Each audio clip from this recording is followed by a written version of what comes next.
નમસ્કાર, આપ જોઈ રહ્યા છો નેશન પ્લસ ન્યૂઝ. હું છું આપની સાથે હેતલ ભગત. વડોદરા મહાનગરપાલિકા દ્વારા કરવામાં આવતી દબાણની કામગીરી એકમાત્ર દેખાડો હોવાનું દેખાઈ રહ્યું છે. 24 તારીખે દૂર કરવામાં આવેલ દબાણો માત્ર 3 દિવસમાં તે જ સ્થળે પુનઃસ્થાપિત કરાયા છે. વડોદરા મહાનગરપાલિકાની દબાણ શાખાએ ભાજપના નેતાના પુત્ર તપન પરમારની હત્યા બાદ સંવેદનશીલ વિસ્તારોમાં દબાણો દૂર કરવાની કામગીરી શરૂ કરી હતી. જે કામગીરીમાં ગત 24 નવેમ્બરના રવિવારે વોર્ડ નંબર 5 વિસ્તારમાં રસ્તાના કિનારે આવેલ લારી ગલ્લાના દબાણો દૂર કરવાની કામગીરી કરવામાં આવી હતી. સરદાર એસ્ટેટ 4 રસ્તાથી મહાવીર હોલ 4 રસ્તા સુધી કરવામાં આવેલી આ કામગીરીમાં અસંખ્ય લારી ગલ્લાઓ અને નોનવેજની હાટડીઓ ઉપાડી લીધી હતી.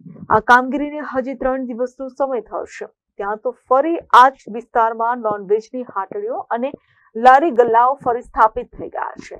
પાલિકાના દબાણ શાખાની કામગીરી કેટલી અસરકારક છે તે આ દ્રશ્યોમાં જોઈ શકાય છે.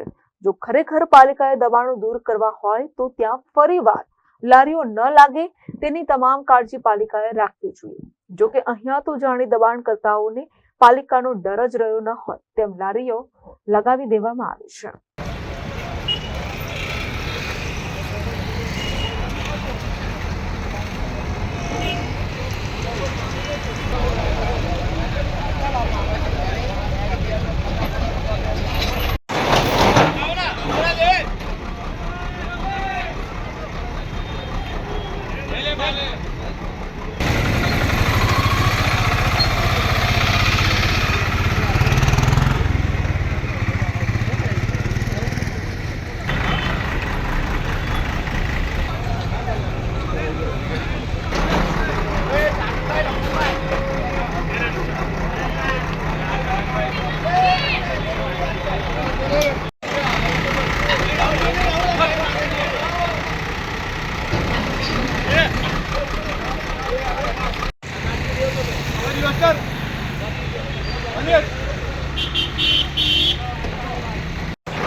Report nation plus news Vadodara. સમાચારોના સતત અપડેટ મેળવવા માટે અમારી નેશન પ્લસ ન્યૂઝની યુટ્યુબ ચેનલને સબસ્ક્રાઇબ કરો, બેલ આઇકન દબાવો અને જોડાયેલા રહો ફેસબુક, ઇન્સ્ટાગ્રામ અને ટ્વિટર પર.